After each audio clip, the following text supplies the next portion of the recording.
আসসালামু আলাইকুম, welcome back to my channel Razia blog and cook. তো দেখো, প্রতিদিনের মতো নতুন আরেকটি মজাদার রেসিপি নিয়ে চলে আসলাম।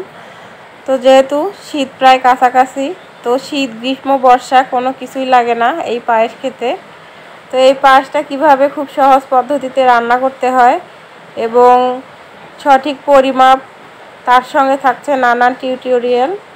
তো আশা করি ভিডিওটি না টেনে আমার সঙ্গে থাকবে। তো যারা নতুন রাঁধুনি, অনেকেই পায়েস রান্না করতে জানো না বা পারো না, তাদের জন্য আজকে এই রেসিপি। তো অনেকেই হয়তো অনেকভাবে রান্না করে, তো আমি যেভাবে এই পায়েসটা রান্না করি সেটাই তোমাদের সঙ্গে শেয়ার করব। আশা করি ভিডিওটি না টেনে আমার সঙ্গে থাকবে। তো চলো ভিডিওটি শুরু করা যাক। তো দেখো, এখানে আমি 1 লিটার পরিমাণে দেশি গাভীর দুধ নিয়েছি, আর এখানে নিয়েছি 1 কাপ পরিমাণে আতপ চাল। তো তোমরা চাইলে আরও কমিয়ে দিতে পারো এই আতপ চালটা। তো আমি এখানে 1 লিটার দুধের জন্য আমি 1 কাপ চালে ব্যবহার করব। তো দেখো, এইদিকে চুলার মধ্যে আমি এই দুধের পাতিলটা বসিয়ে দিলাম। তো এখন আমি দিয়ে দেব কিছু উপকরণ। এখানে দিয়েছি 2টা তেজপাতা, 3-4টার মতো সাদা এলাচ, আর দিয়েছি দারুচিনি বড় সাইজের 2টা।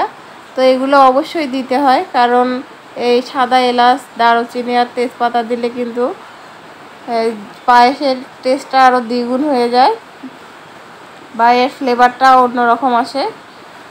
তো এখন দিয়ে দিচ্ছি দেখো আতপ চাল, যেগুলো আমি তোমাদেরকে আগেই দেখিয়েছিলাম, সেগুলো আমি ধুয়ে পরিষ্কার করে রেখেছিলাম, সেগুলো দিয়ে দিলাম। তো এখন আমাদের একটাই কাজ, একটু পরপর অনবরত নাড়া, কারণ অনবরত না নাড়লে তাহলে কিন্তু চালটা নিচে দলা পেকে যাবে এবং পাতিলের নিচে ধরে যাবে। এই জন্য এখন অনবরত নাড়তেই থাকতে হবে। তো চিনি সব শেষে দেওয়া হবে, কারণ আগে চিনি দিলে পরে তাহলে কিন্তু চালটা ফুটতে যাবে না। তো সেই জন্য আমি চিনিটা পরে দিয়ে দেব।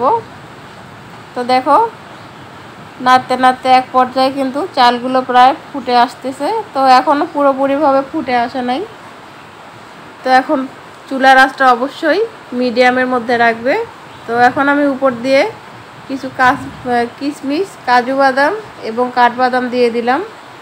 এগুলো অপশনাল, তোমরা চাইলে দিতে পারো, না চাইলে দেওয়ার দরকার নাই। তো দিলে কিন্তু এটা খেতে আরও বেশি মজা হয়। তো তোমরা দেখতে থাকো।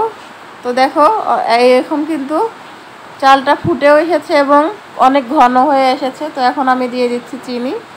তো যেহেতু 1 কাপ চাল দিয়েছি, এখন এটাতে আমি 2 কাপ পরিমাণে চিনি দেব। তাহলে কিন্তু চিনির যে মিষ্টি, সেই মিষ্টিটা কিন্তু একদম পারফেক্টলি হবে। তোমাদেরকে আর চিন্তা করতে হবে না যে মিষ্টি হলো কি না।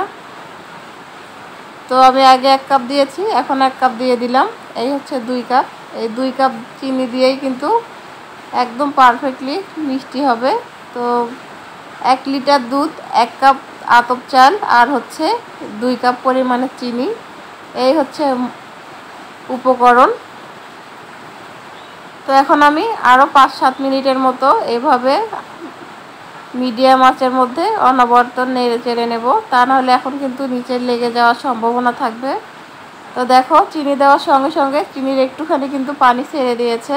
তো এই পানিটা টেনে যাওয়া অবধি আমি চুলার উপরে রাখবো। তো আমার এই ভিডিওটি বন্ধুরা, যদি দেখতে দেখতে তোমাদের কোনো একটা জায়গা ভালো লেগে যায় বা কোনো উপকারে আসে, তাহলে অবশ্যই নিজে দেখবে এবং অন্যদেরকে দেখার সুযোগ করে দেবে। তাহলে অন্যদের কিভাবে সুযোগ করে দেবে, তাহলে তোমরা যত বেশি শেয়ার করবে, লাইক কমেন্ট করবে, তত বেশি বেশি আমার এই ভিডিওটি অন্যদের কাছে পৌঁছে যাবে। তো আমি রিকোয়েস্ট করব, তোমরা অবশ্যই বেশি বেশি করে শেয়ার করবে। আর যারা নতুন বন্ধু, তারা অবশ্যই চ্যানেলটি সাবস্ক্রাইব করে অল নোটিফিকেশন অন করে রাখবে, তাহলে আমি নতুন কোনো ভিডিও দেওয়ার সঙ্গে সঙ্গে তোমাদের কাছে পৌঁছে যাবে।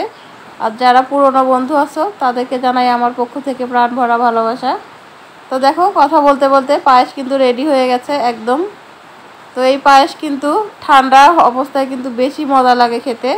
তো আমি এটা এখন ঠান্ডা হওয়ার জন্য রেখে দেব ফ্রিজের মধ্যে। তো তোমরা চাইলে ফ্রিজের মধ্যে না রেখেও সকালবেলা কিন্তু এটা খেতে পারো, বা গরম গরম খেতে একরকম টেস্ট, ঠান্ডা খেতে কিন্তু আরেক রকম টেস্ট। তো আমি রিকোয়েস্ট করব ঠান্ডা হওয়ার পরেই খাওয়ার জন্য। তো আমার এই ভিডিওটি কেমন লাগলো অবশ্যই কমেন্টের মাধ্যমে জানাবে। আর নিত্য নতুন এরকম ভিডিও পেতে চাইলে তাহলে অবশ্যই অল নোটিফিকেশন অন করে রেখো। আজকে এই পর্যন্তই, আল্লাহ হাফেজ।